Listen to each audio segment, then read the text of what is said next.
Hey friends, welcome back. In this video, I'd like to introduce you to the scenario analysis in Power BI and how we can play around with this. And actually, we already have kind of covered it when we talked about ranking and dynamic ranking. Because what we did, if you remember, if I go back to this one here, we used a slider here, and this slider was dynamic and allowed the end consumer here to filter here what kind of categories regarding the top categories for the sales figure he or she wants to see. And something kind of similar to this one, with this parameter here, can be used in order to create scenario analysis. So let's do that. Let's go to page number 1, and here that's already quite cluttered, so let's rename this and call it here. This will be, again, time intelligence, and I call it part 2, right? So you get this also, as you can download this from the resource section if you want to have a look at that, but of course feel free to give this the proper naming you want to name it. I just want to create a new page, so I got a little bit more space for that. Now, in order to get started, what we need are parameters. And in our case, we will do it with price and demand, right? Because these are actually normally two, let's say, factors which might influence our sales.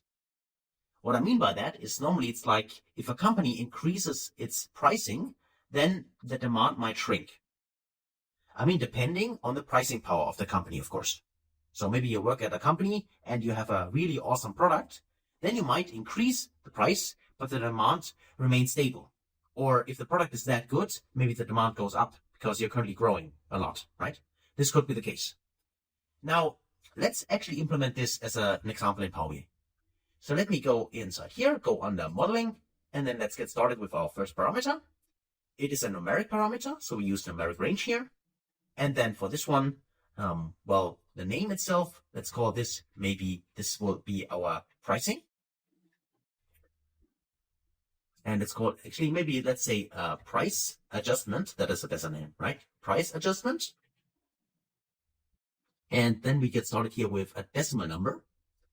And the minimum should be, in this case, let's say minimum is price change minus 0.5 if we would have to reduce our prices 50%. Because we might have an economic crisis, and that would be the case, right? For a scenario. Not a very good scenario, but a scenario. Then the maximum should be, let's just say the maximum is 1. So not 2, but 1. Which would mean that we increase our pricing by 100%. So we simply double the price. Let's say these are the extrema.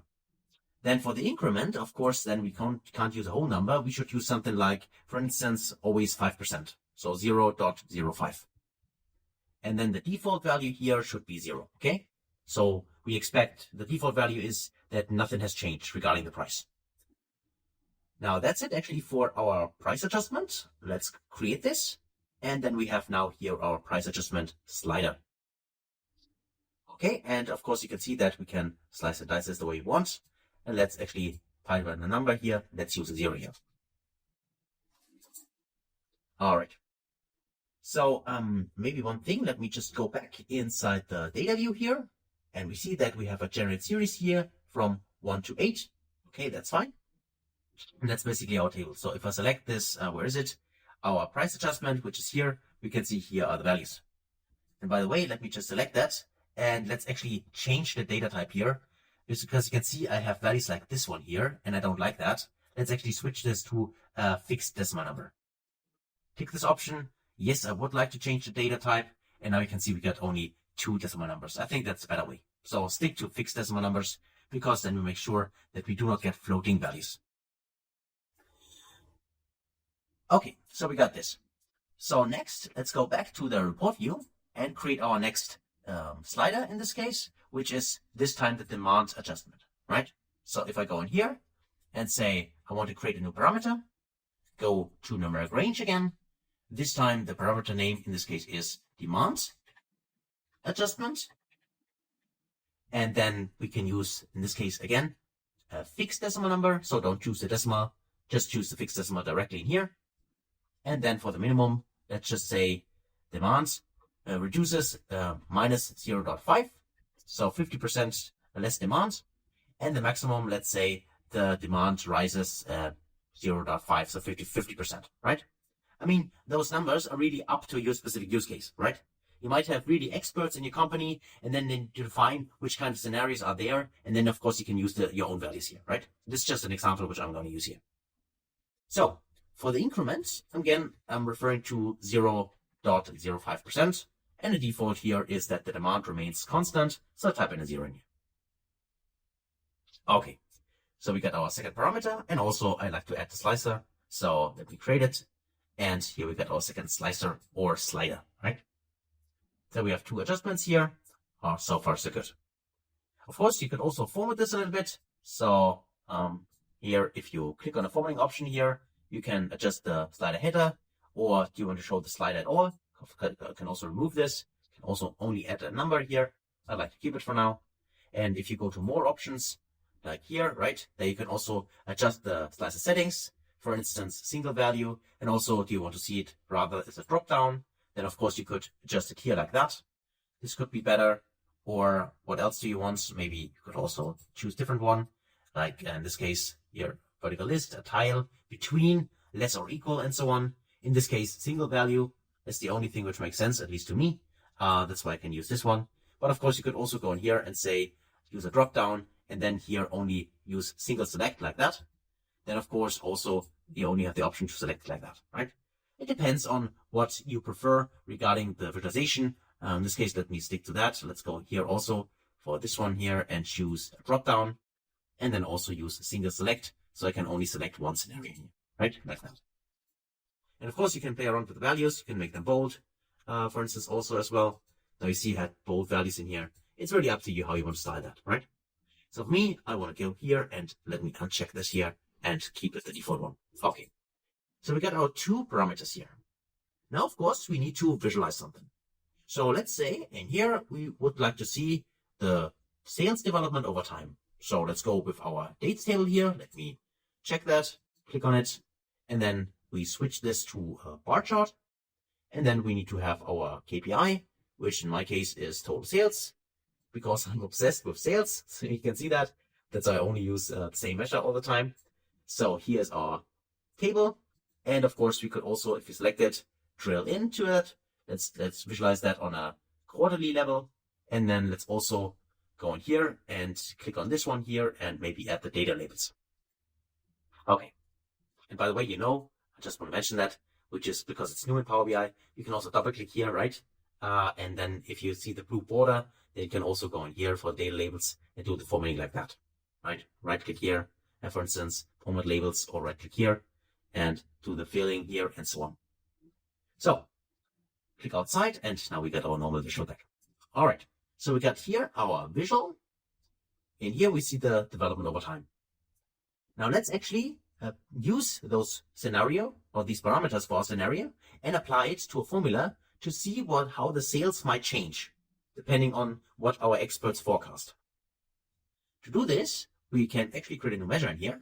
Let's right click on the measures table, click on new measure, and then let's actually zoom in. That's the measure, and call this maybe total, and I call it scenario sales. Okay, scenario sales. I say equal, and I go to new line, and then I'm doing something kind of similar to our total sales, which was just the sum x function, right? Remember, for total sales we use sum x over the order table, and we simply used in this case was the selling price multiplied with the amount, right? Amount. That was our original scenario, total sales figure number. What we like to do now is the following. We use, instead of the selling price itself, we multiply the selling price times 1 plus our price change, right? So in this case, how did we name it? In this case, price adjustment. So 1 plus the price adjustment, and the value. Like that. And then we also multiply this, so we go further, times the amount. And the amount is also changing depending on the demand change, right? So in this case, how did I name it? Demand adjustment. So 1 plus the demand adjustment. This one here. Close it, and also close the sum x function. And as you already know, I then select everything, Control C to copy it. I go to my little helper here for formatting, go to edit, and I paste it inside. Let it do its magic. just wait a little bit. And now I copy this one here, go back to my Power BI report and replace everything I have in here with my new formula. All right, here we go. So let's press the checkbox here. All right, and then we have our new calculation here. So that's our measure. And let me just select the measure first. Let's go to the dollar symbol here and also make sure we only show 2 decimal numbers in here. And then we can simply add this also to our chart. So I can go in here. I can either click on an object here and go to add data, go to my measures table here and total scenario sales, or I can also drag and drop it directly here. So let me tick this option here. And now you can see currently we have different numbers from here because we currently have selected something different here. So let's switch back to 0 here and also switch back to 0 in here. And you can see that we got exactly the same values, right? So this is the default scenario. There's no price adjustment and there's no demand adjustment. And now we can, or the end consumer now can choose, okay, depending on various scenarios, which you might, develop in your company. So internally, you can now adjust the price. Let's say you say, well, our product is that good and the demand is high. So we can adjust the price, maybe, let's say 20% more. Click on this here, 20% more here. And you see that this would mean that, for instance, in Q4, we would have made 280,000 instead of 182,000, right? So probably very better, of course, than the default scenario. But you might also say, well, we want to adjust the price even further. We would like to see we increase our prices 35%, for instance. This is even better. But let's just say if we do this, then we expect that the demand will also decrease a little bit because some people think it's too expensive. And let's say the consumer, well, the demand will decrease 15%. So we say minus 15 here and select this one here. And we see that now, of course, the value here gets reduced a little bit, right? Because we have a higher price, but also the demand is lower. But still, with this scenario, we still make more money, right? Because we can clearly see that the scenario sales here, the dark blue one, is higher than the original values we had. And this is it actually for an introduction to scenario analysis. I mean, I totally get that this is, of course, is only the beginning. That's really the basis. But of course, if you have these use cases in your organization and you want to, well, show them and use them in Power BI, then this is the way to go. So you can really add various, in this case, parameters. In this case, we have 2, but it could be more than just 2, right? There could be more variables which influence that.